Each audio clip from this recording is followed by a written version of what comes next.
closed down in 1925, and we're in the process right now of reforming as a corporation to drink beer now instead of make beer. We don't need, there's plenty of beer. Plans for expansion are on the northern wall there. You can see we maxed out. I'll tell you a little story about how we discovered the tunnel. When we bought the building years ago, we knew that, well, we didn't even know it was a brewery. It was Ace Chemical at that time. The last occupant before us, there was a pretty good interval of no occupancy, and then we got it, dug out the last bits of Ace Chemical and put it in the dumpster. And had other things to do, and we didn't worry too much about the tunnel. We thought it was pretty cool, but we didn't do anything. There was a wall right at the doorway into the room where you come out of at the top of the ladder. There was a concrete blocks there, and we thought, well, someday we'll break through there and walk through the tunnel. So that day finally came a few years back, and we thought, well, let's see what's there. And so we started to take the blocks out, and dirt pours out of the hole. And we thought, well, that's kind of a bad sign. The tunnel is full of dirt.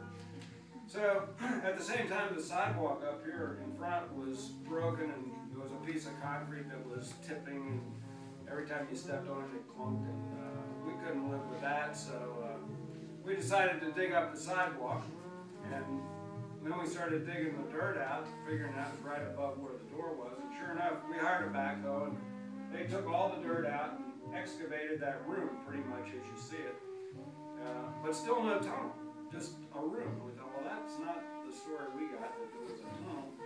Well, maybe, and the guy across the street said, no, the tunnel's deeper. My brother said, no way, it can't be deeper. We did the calculations, yes, it could be deeper.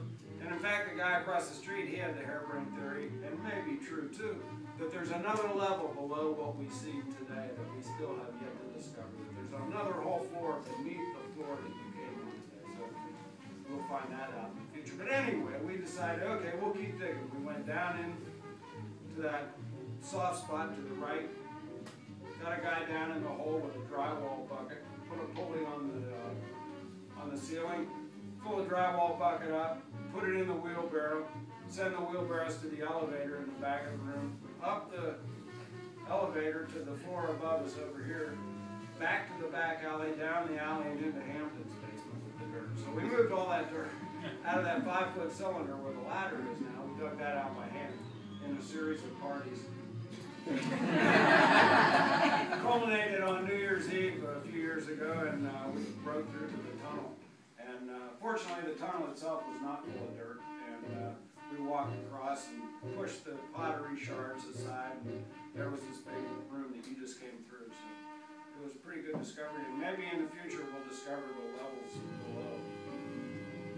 So did you own both buildings then? No, we didn't. We don't. The guy that goes by the name of Ted Love owns the building across the street, and he hasn't done as much with it as we have, but he's on in the future. Cool. The ownership of the tunnel is indisputable. Who says it's safe and secure? Who says? Nobody. Who says? That's why he had to sign that release. Read the small print on it. Take a postcard if you care to. Send it to somebody outside the region. Tell them that Cincinnati is a cool theater heritage place and spread the word. Thank you for the opportunity. Thank you. Thanks for doing that. Yeah, that's awesome.